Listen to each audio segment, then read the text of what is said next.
Do you know that a majority of PhD proposals are returned for revisions by the Doctoral Research Committee on the first submission? It's not because the research isn't good, it's because the proposal was misaligned. If you are starting a PhD, the proposal is the single document that will shape your entire research journey. Today, we are starting your journey to a first attempt approval. ResearchInfoZone welcomes you to the episode 1 of the PhD Proposal Roadmap series. From idea to defense. In this video, we define the proposal, differentiate it from a thesis, look at common norms, and decode what your committee actually wants.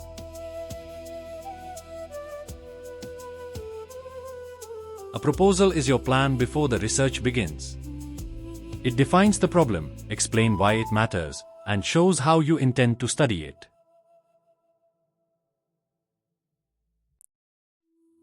Think of a PhD research proposal as the blueprint for a building. The thesis is the finished building itself. Without a blueprint, no architect would dare start construction, and without a proposal, no scholar should begin a PhD. It's like the architect's final drawings before construction starts. A thesis is the completed structure, the full research, results, and conclusions. It's the building you can walk through, not just the design on paper.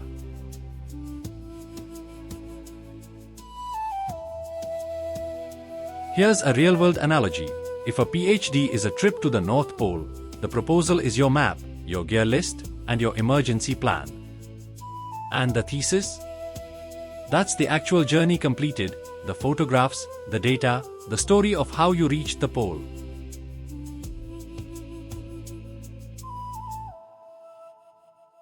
So remember, the proposal is not just paperwork. It's your blueprint, your map, and your safety net. It determines your registration, resources, and supervisor support. Get it right, and the rest of your PhD journey has a solid foundation. Under the common PhD regulations, every scholar must complete mandatory coursework before submitting a proposal. But the real gatekeepers of your research journey are the Doctoral Research Committee, or DRC.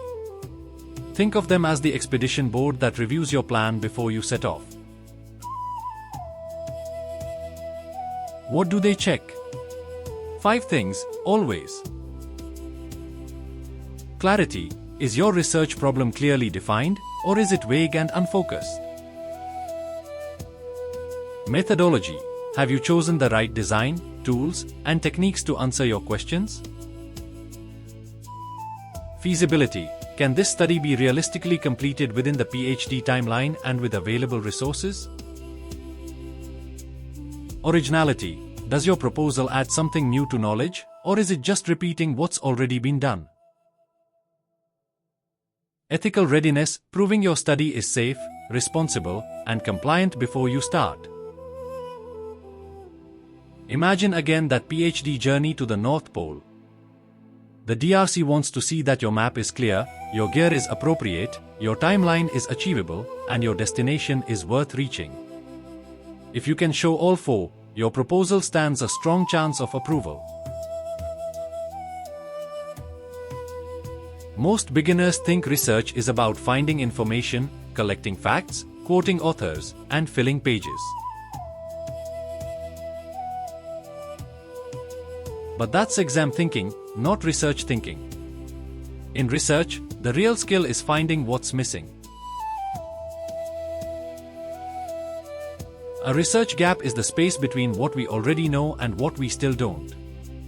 It's the unanswered question, the contradiction in the literature, or the area that hasn't been studied deeply enough. Here's the mindset shift. Stop asking, what can I read and repeat? And start asking, what hasn't been explained yet? Think of it like exploring a map. If knowledge is a city, most streets are well lit and crowded. A research gap is that quiet alley or unmarked road nobody has walked down yet.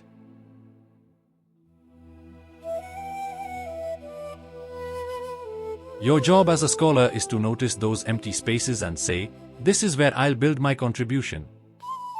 So remember, finding info fills your notes. Finding gaps fills your proposal. That's the difference between being a student and becoming a researcher.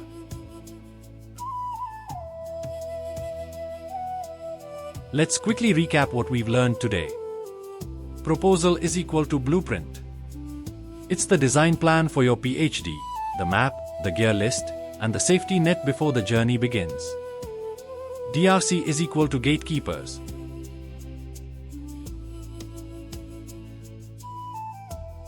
They're the expedition board who check your plan for clarity, methodology, feasibility, and originality before you set off.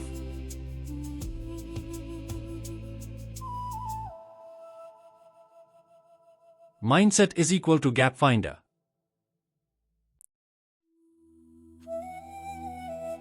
Stop thinking like a student who collects information. Start thinking like a researcher who spots what's missing and builds knowledge in those empty spaces.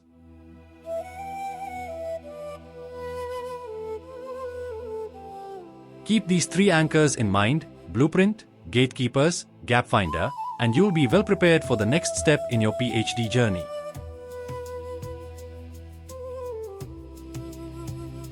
Next up, we'll dive into how to cultivate a research mindset during your coursework, the habits and thinking patterns that separate great researchers from average ones.